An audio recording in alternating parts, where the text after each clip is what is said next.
if a friend messages me saying, "Dude, I know you're busy, but something came up and I really need your help," I'm almost certain I'm going to reply with, "Yeah, no, go ahead, it's fine. I'm free, we can talk."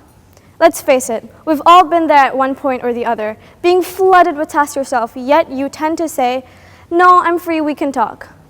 It's a compassionate thing, being there for a friend that's seeking a helping hand or an ear that'll listen. However, we forget that being extremely available all the time can be very unhealthy. We as humans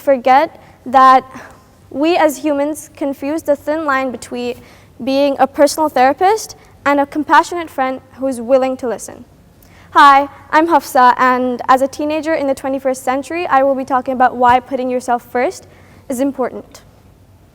Have you ever traveled in an airplane? Well, I have, and I've noticed the conductor saying, "In case of change in cabin air pressure, be sure to place the resulting oxygen mask on your face before assisting anyone else." As a child, I thought, well, that's kind of selfish. What I failed to realize back then is that if you put the oxygen mask on your face before assisting someone, you're going to actually be able to live long enough to help them. This highlights how foreign the concept of self-prioritization is in our society, where prioritizing yourself in a life and death situation seems selfish to kids like me because that is what they're taught growing up. As these children grow up, they face so many mental concerns such as chronic fatigue, increased stress levels, and even compromised immune systems as they constantly neglect themselves for the sake of others.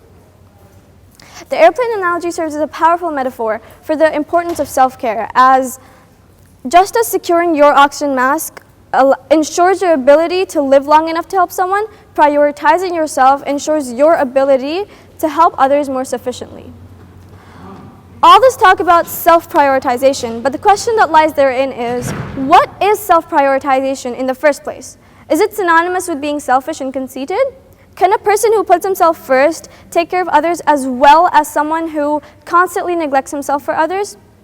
The answers are quite simple. The Google definition of self-prioritization is giving yourself the attention, compassion, time, and energy that you deserve. But what does that even mean?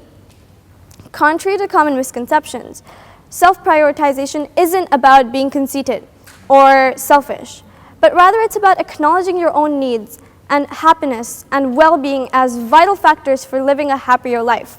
However, completely ignoring others' well-being for the sake of your own is unethical and one of the prime reasons for these misconceptions.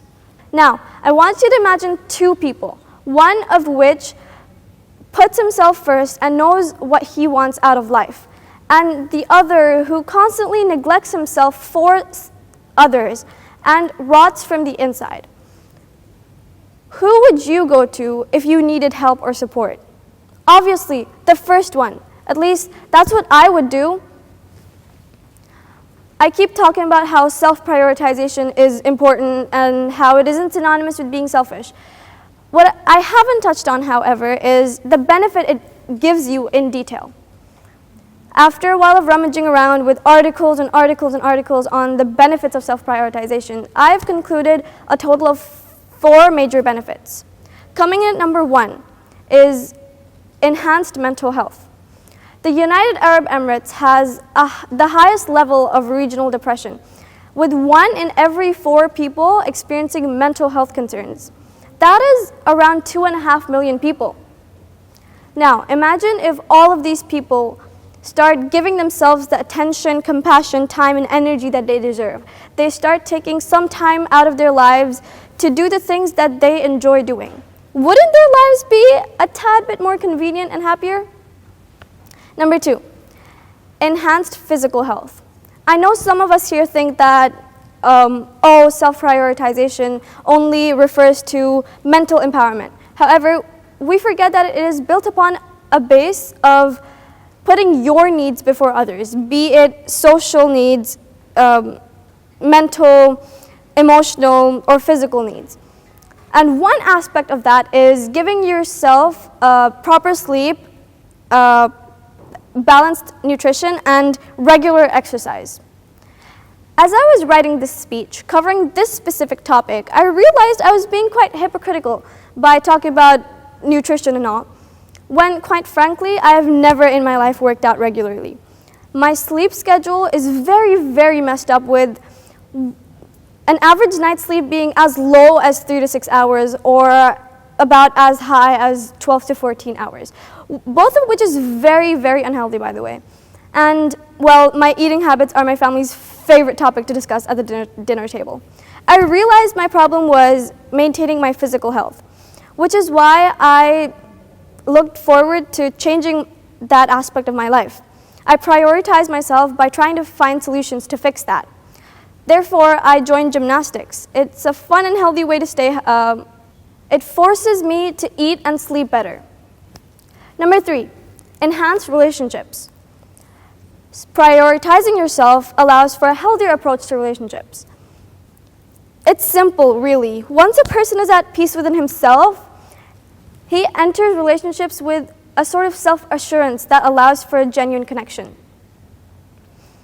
Think about it. A person who has taken the time and energy to know his needs and desires, his relationships would be built upon a base of honesty, emotional stability, and effective communication. He doesn't constantly question his worth or seek constant reassurance from others, as he's already found that validation within himself. Moreover, as you prioritize yourself, your relationships, you are more likely to set and respect boundaries. These clarities and boundaries allows you and the other person to grow and evolve together, as you both know you're not going to cross each other's limits. This creates a safe space for you to talk without feeling restricted or suffocated. Number 4, enhanced decision-making skills. My life isn't perfect, and yours isn't either. And as we navigate through the complexities of life, we are forced to make some tough decisions that not only affect our present, but also our future. Those who are aware of their needs and what they want out of life know what aspects of their life they need to prioritize, and they make their decisions accordingly. It's kind of like playing chess. A good chess player, a skilled one, possesses tactical awareness, strategic planning, and adaptability. He assesses the board and knows that he has to prioritize long-term gains over short-term wins. Connecting this to prioritizing ourselves, we can do something similar by being strategic. Imagine you're a chess player looking at the board. In this case, your responsibilities and your goals. Observe the patterns in your habits and your priorities, and anticipate challenges.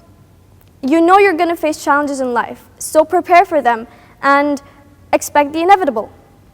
Now, a main challenge you will face when trying to prioritize yourself is the guilt that seeps into your mind, constantly picking at your conscience, telling you that what you are doing is wrong, and it's selfish, and it's narcissistic. Although it's a natural feeling and it comes to all of us, you start questioning if what you're doing actually narcissistic. Are other people being hurt by what you are? Societal norms and expectations have amplified these feelings. I would know. I'm from a Desi family. So, how do we navigate through this emotional roller coaster? Feeling so much more healthier and so much more happier, yet overcome by guilt?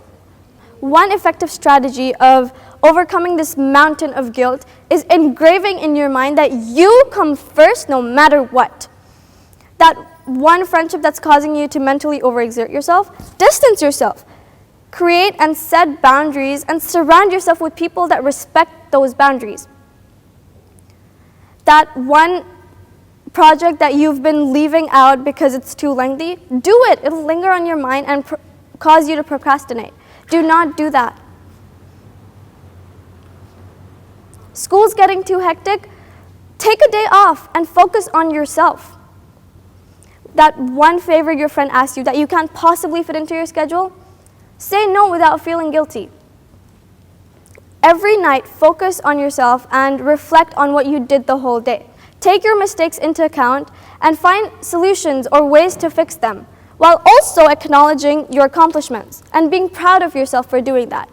If you still feel guilty despite doing all that, remember, you are not a part of your mind. Your mind is a part of you. You don't control it. You control it. Your mind doesn't control you. Self-prioritization is easy. It comes to all of us naturally. It's just that we choose to ignore ourselves, which is why some of us need to consciously put an effort to counteract it. We've been choosing to ignore ourselves all our lives, which is why it's become a habit. Deep down, I know my boundaries, and I know my needs, and I know my desires. And you do too. What we need to improve on is actually listening to that little voice in our hearts and complying on it. Jane Austen once said, "We have all a better guide in ourselves if we attend to it than any person can ever be." So, let's put on our oxygen mask first and sail through the turbulency of life like a skilled chess player. Thank you.